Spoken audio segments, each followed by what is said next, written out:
So the next thing we're going to try and do is work within each of the sections that we've created. So let's start with the title page.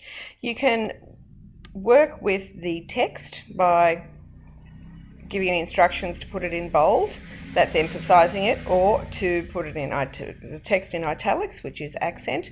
We can add an image as well. So let's start by manipulating the text. At the moment, my word Buddhism is accentuated. So I had chosen accent and it had put it into italics. If I wanted to highlight the word in and emphasize in as well, I just hit emphasize and it just changes the look of the text. You won't see exactly what the final text is going to look like until you have it in play mode, because remember, we've chosen a particular design and that dictates what the text looks like. You're going to get very basic text in the storyline development stage. It's only when you play it and see it in its final format that you can decide whether you like the text or not. Probably the most important thing for your title page is apart from your title, is adding an image. Now you can add an image a number of ways. So if we just click on add an image, on the right hand side it'll come up with some images. I'd already been having a play with Buddhism in Cambodia, and it gives me quite a few different images from the internet that I can freely select. You'll see here in the top right it says Creative Commons only, so we do have permission to use these images. You might have saved images on your computer, which we can play with later. So let's pretend that we are interested in using the images on the right hand side, that after we add a search term in the top, let's just come up with a different word. Let's just type in Cambodia, see what it comes up with. If I type in Cambodia, it's looking for suggestions and it will present, there you go, Cambodian flag. So if I wanted to put the Cambodian flag on my title page, I could just right click and drag it over into the box and it will import it for me.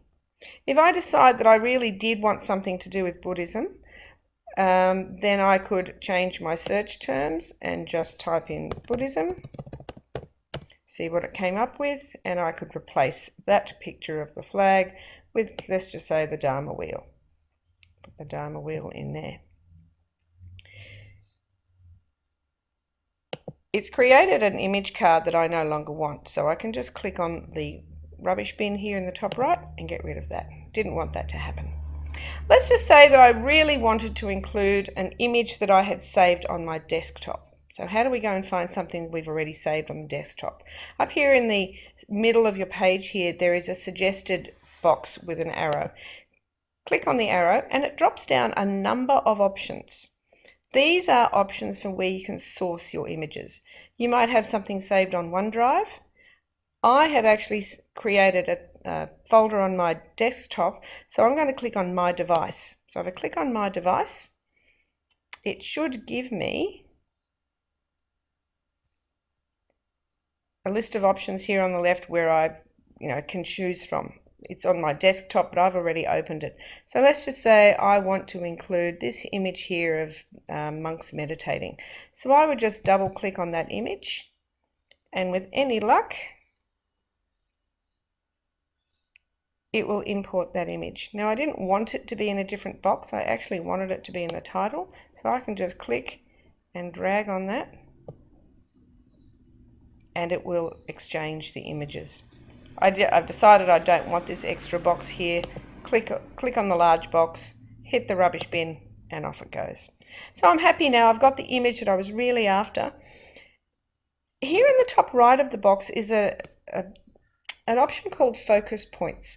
If you click Focus Points, what that allows you to do is actually focus in on specific parts of your image.